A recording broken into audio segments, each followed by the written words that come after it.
And welcome back. Unfortunately, I made that last episode a little bit shorter than I meant to, but...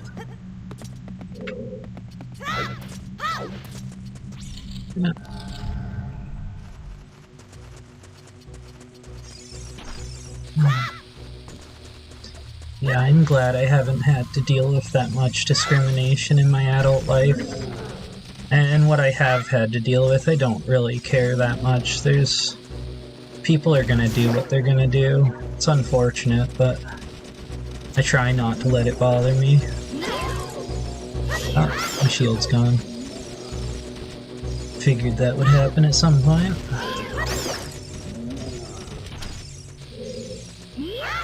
Pretty sure the Hylian shield's only really for the mountain at the end. Or not the valley up into the mountain with the Great Fairy. Is this one too? Oh, this one's just moving.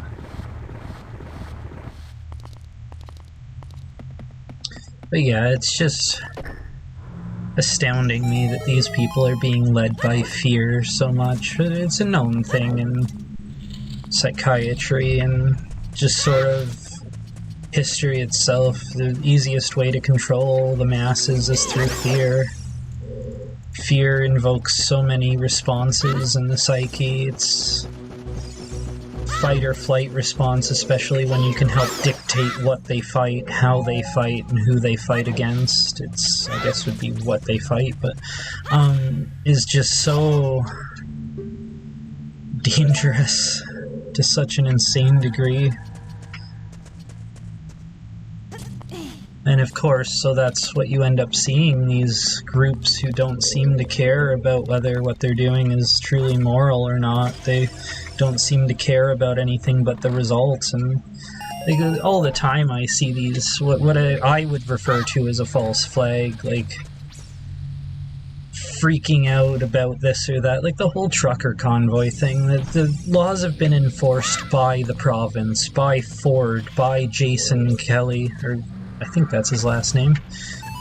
It's nothing to do with, like, at least the provincial lockdowns, nothing to do with the federal government at all. I get to an extent the whole purpose is like, oh, we don't want border restrictions, but even that's enforced by the USA as well as Canada. It's not just one or the other.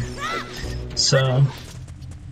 see them, a lot of them seem to think that what they're doing is going to end local mandates. They've outright written signs requesting that it end local mandates, and yet the protests seem to have nothing really to do with the provincial leaders, despite the fact that they want provincial mandates ended on top of everything else. But that's exactly why a lot of it seems like a false flag, just misdirection. These are the groups that ironically seem the most fearful of this misdirection, fearful of, like, all the time during arguments, getting told, oh, you're believing in that? It's astounding to me, but it's just another demonstration of how powerful fear can be for controlling people. I guess I have to go get those hearts and hope I don't fall down. But yeah.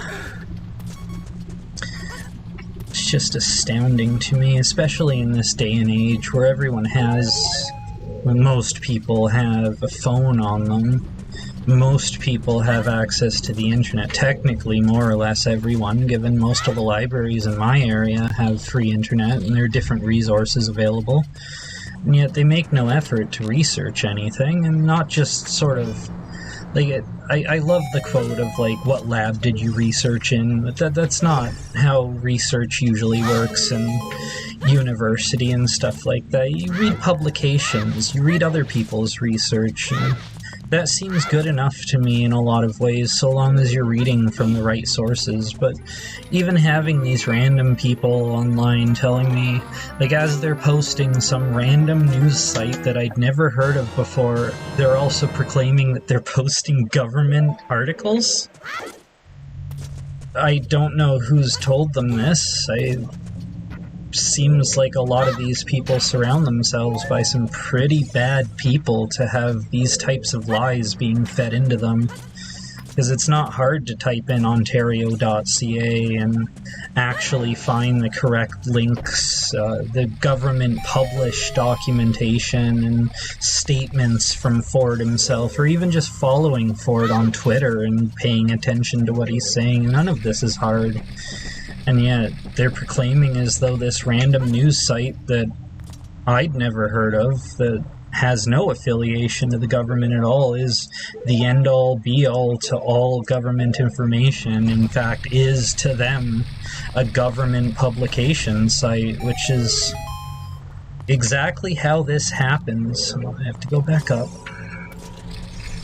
They end up being fed misinformation from multiple sources, and they have people lie to them. It's sort of like NFTs. I've heard so much in misinformation on just what NFTs are, how they work.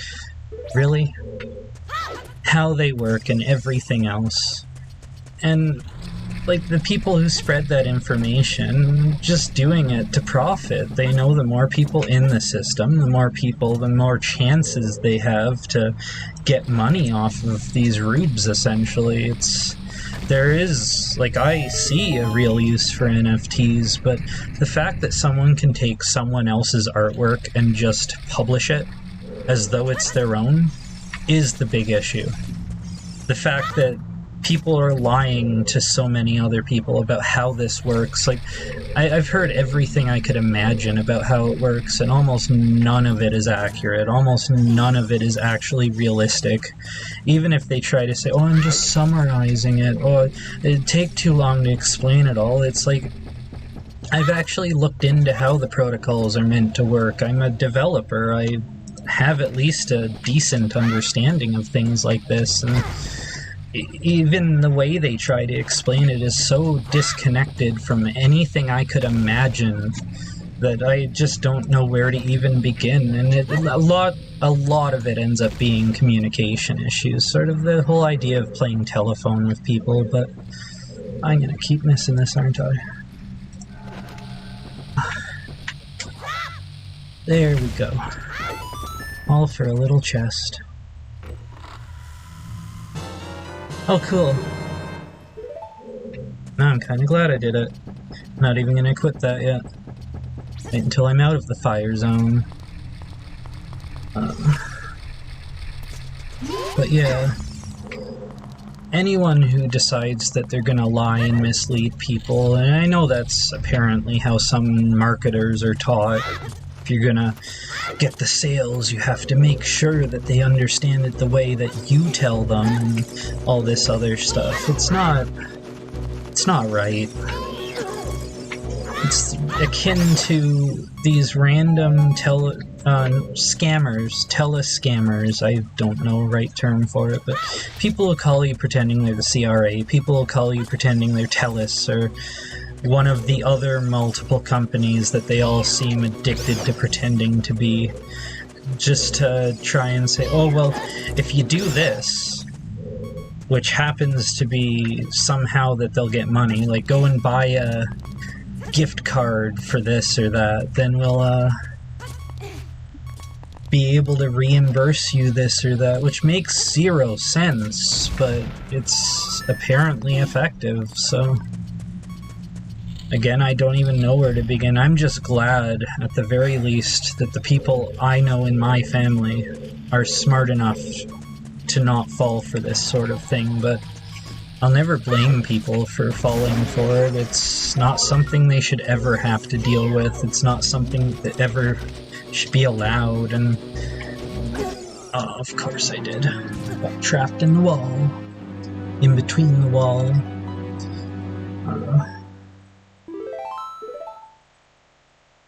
First death, I guess, of I'm sure many.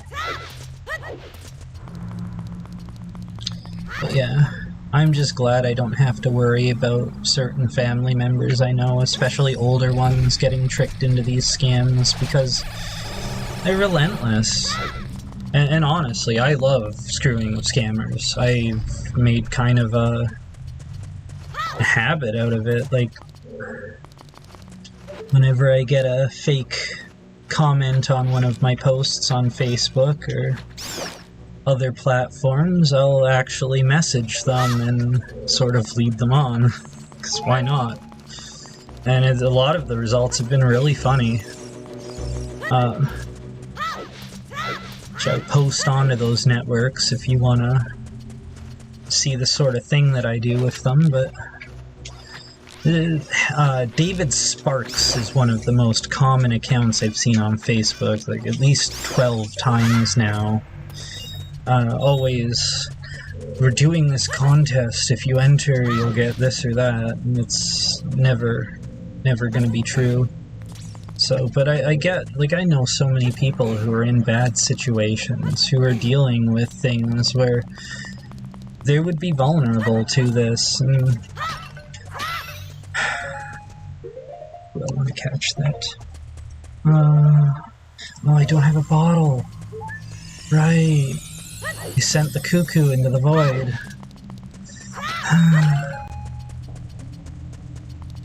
But yeah, so I get it. Like, these people are outright lying, so trying to exploit anything they can.